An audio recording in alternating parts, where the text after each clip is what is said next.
Hello everyone and welcome to Vlankos channel. In today's video, I will show you how to stop location sharing from Google Maps within Windows. And now, let's get started.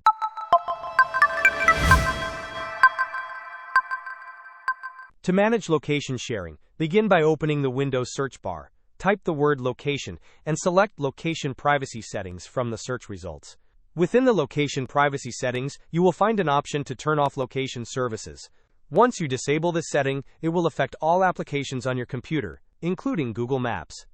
It is important to note that Windows does not offer a specific setting to disable location sharing solely for Google Maps. If you choose to turn off location services, it will be turned off for all applications. Conversely, enabling location services will enable it for all applications. Hope this was helpful. Don't forget to like and subscribe if you enjoyed. As always, thanks for watching, and I will see you in the next video.